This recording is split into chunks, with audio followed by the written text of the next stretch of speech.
حضرت علی رضی اللہ عنہ نے ارشاد فرمایا، 3 گھروں میں اپنی بیٹی کا رشتہ مت کرنا ورنہ آپ کی بیٹی مر جائے گی، اس کی زندگی برباد ہو جائے گی۔ ان 3 گھروں میں رشتہ کبھی مت کرنا۔ بسم اللہ الرحمن الرحیم۔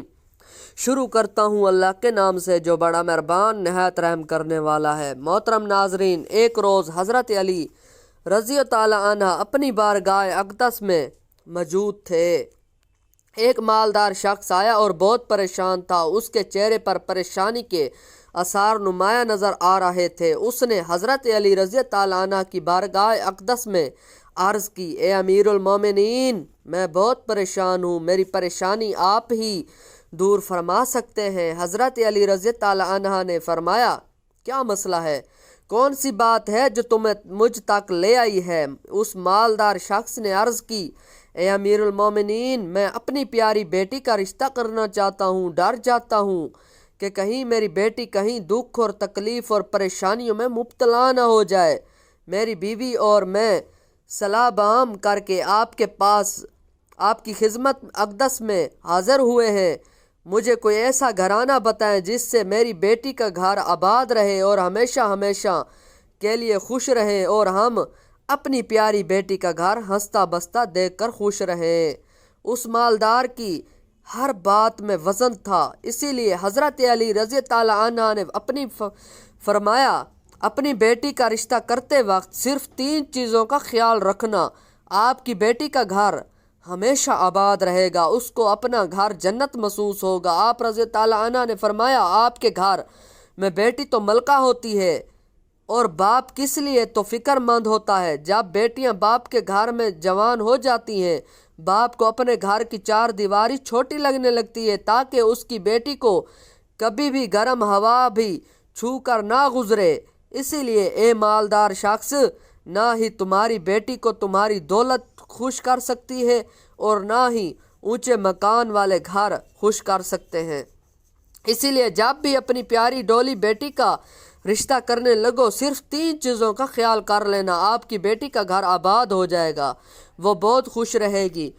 مالدار شخص نے عرض کی، یا امیر المومنین رضی اللہ عنہ، وہ کون سی 3 ایسی چیزیں ہیں یا کون سی ایسے عمل ہیں جن پر عمل کر کے ہم اپنی بیٹی کا رشتہ کریں؟ حضرت علی رضی اللہ عنہ نے فرمایا، اے مالدار شخص، یاد کر لینا، نمبر 1، اپنی بیٹی کا رشتہ اس جگہ اس گھر میں نہ کرنا۔ اپنی بیٹی کا رشتہ مت کرنا جہاں جس گھر میں گھر کے فیصلے عورتیں کرتی ہوں، مرد اس عورت کے فیصلے پر عمل کرتے ہوں۔ اپنی بیٹی کا رشتہ کبھی بھی ایسے گھر میں نہ کرنا ورنہ آپ کی بیٹی کا گھر بسنے سے پہلے ہی اجڑ جائے گا، آپ کی بیٹی کی دنیا برباد ہو جائے گی۔ ناظرین، اور ہم نے یہ دیکھا ہے کہ جب بیٹیوں کے رشتے ٹوٹتے ہیں تو جتنے بھی حسین لڑکیاں کیوں نہ ہوں، وہ اس دنیا میں بے نام ہو جاتی ہیں۔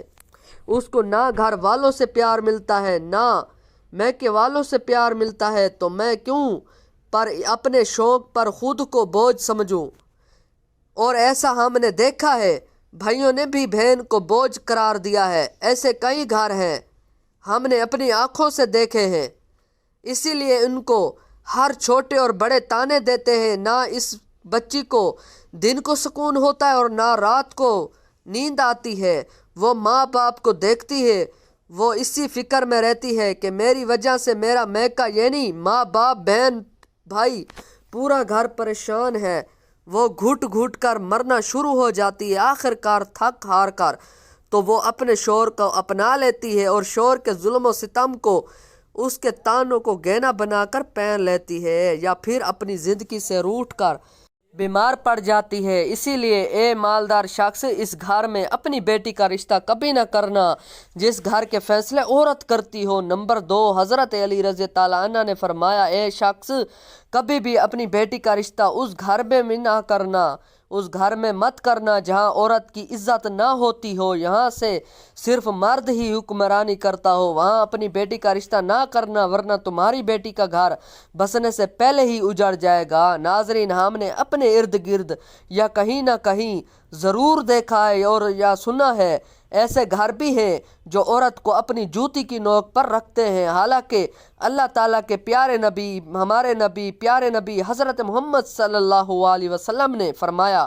کہ جیسا تم کھاؤ اپنی بیوی کو ویسا ہی کھلاؤ، جیسا تم پہنو ویسا ہی اپنی بیوی کو پہناؤ۔ لیکن ایسے گھر بھی ہیں جو صرف خود کو اول سمجھتے ہیں اور اپنی بیوی کو خاطر خواہ میں بھی نہیں لاتے۔ ایسے شخص بھی ہیں جو اپنی بیوی پر ظلم و ستم کی خوشی رکھتے ہیں اور کہتے ہیں ہم نے اپنی برادری میں اپنا نام اونچا کر لیا ہے، حالانکہ وہ اپنا نقصان کر رہے ہیں، کیونکہ میرے حضور اقدس صلی اللہ علیہ وسلم کی سنت پر وہ عمل پیرا نہیں ہوئے اور اپنے لیے عذابوں کا گڈھا کھود رہے ہیں۔ اسی لیے اے شخص اپنی بیٹی کا رشتہ اس جگہ پر بھی مت کرنا جہاں عورتوں کی عزت نہ ہوتی ہو۔ حضرت علی رضی اللہ عنہ نے فرمایا اپنی بیٹی کا رشتہ اس جگہ پر کرنا جہاں اس کی خاندان اپنی بیوی کے ساتھ نرمی، خوش حلقی اور حسن و سلوک کے ساتھ پیش آئے، جو اپنی بیوی کے حقوق ادا کرنے میں کسی قسم کی غفلت اور کوتاہی نہ کرے، جو اپنی بیوی کا اسی طرح ہو کر رہے کہ کسی اجنبی عورت پر نگاہ نہ ڈالے، جو اپنی بیوی کو اپنے عیش و عشرت میں برابر شریک سمجھے، جو اپنی بیوی پر بھی ظلم و ستم اور کسی قسم کی بے جاستی نہ کرے، جو اپنی بیوی کی خوبیوں پر نظر رکھے اور معمولی غلطیوں کو نظر انداز کرے، جو اپنی بیوی کی مصیبتوں اور بیماری اور رنج و غم میں دل جوئی تیمارداری اور وفاداری کا ثبوت دے، جو اپنی بیوی کو پردہ میں رکھ کر تو آبرو کی حفاظت کرے، جو اپنی بیوی کو ذلت اور رسوائی سے بچائے رکھے، جو اپنی بیوی کو دانت داری اور دنیا داری کی تقدید کرتا رہے اور شریعت کی راہ پر چلائے، جو اپنی بیوی کے خرچات میں کنجوس نہ کرے، جو اپنی بیوی پر اس طرح کنٹرول رکھے کہ وہ کسی بری طرف رخ نہ کرے۔ حضرت علی رضی اللہ عنہ نے فرمایا اے مالدار شخص، تیسرا عمل اپنی بیٹی کا رشتہ اس جگہ پر بھی مت کرنا جہاں ان کا کابینہ یعنی ان کا خاندان میں طلاق بہت زیادہ ہو۔ وہ گھرانہ جتنا بھی امیر ہو، خواہ ان کے پاس ہزاروں اونٹ کی قطار بھی کیوں نہ ہو، اپنی بیٹی کا رشتہ اس خاندان میں، اس گھرانے میں، اس گھر میں کبھی نہ کرنا جہاں عورتوں کو طلاق دینے کا رواج بہت زیادہ ہو۔ حالانکہ ایسے لوگ اللہ تعالیٰ کی پکڑ میں آتے ہیں۔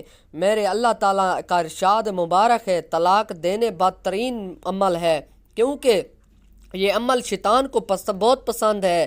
اللہ تعالیٰ نے طلاق کے لفظ پر اور طلاق دینے والے پر بہت غضبناک ہو جاتے ہیں، اور ناظرین آپ خود سوچیں جس عمل پر پروردگار عالم غضبناک ہو جاتے ہیں وہ انسان اس دنیا میں ذلیل خوار ہوگا اور آخرت میں بھی رسوا ہوگا، بلکہ وہ خوار ہوگا سمجھو۔ اس لیے یہ اے شخص ان 3 چیزوں پر عمل کرو اور اپنی بیٹی کا رشتہ کہیں کر دو، کیونکہ یہ اچھا عمل ہے اور آپ کی بیٹی ہمیشہ خوش رہے گی اور آپ کو بھی دعائیں دے گی۔ وہ مالدار شخص آیا تو مایوس ہو کر تھا، لیکن حضرت علی رضی اللہ عنہ نے ان کے ذہن کے سارے فطور ختم کر دیے اور ہمیں بھی سمجھا دیا کہ اپنی بیٹیوں کے گھر کیسے پسند کرنے ہیں۔ ناظرین گرامی، ہماری اللہ تعالیٰ سے دعا ہے ہماری تمام بہنیں اور بیٹیوں کو اللہ تعالیٰ ان کے گھروں میں عزت والی زندگی عطا فرمائیں اور ہمیشہ کے لیے ان کے سروں پر اپنی رحمت کا سایہ برقرار رکھیں اور ہم خوش رہیں۔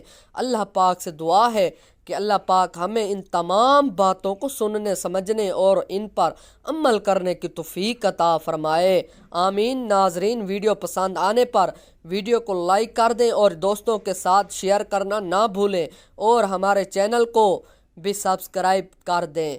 شکریہ، اللہ حافظ۔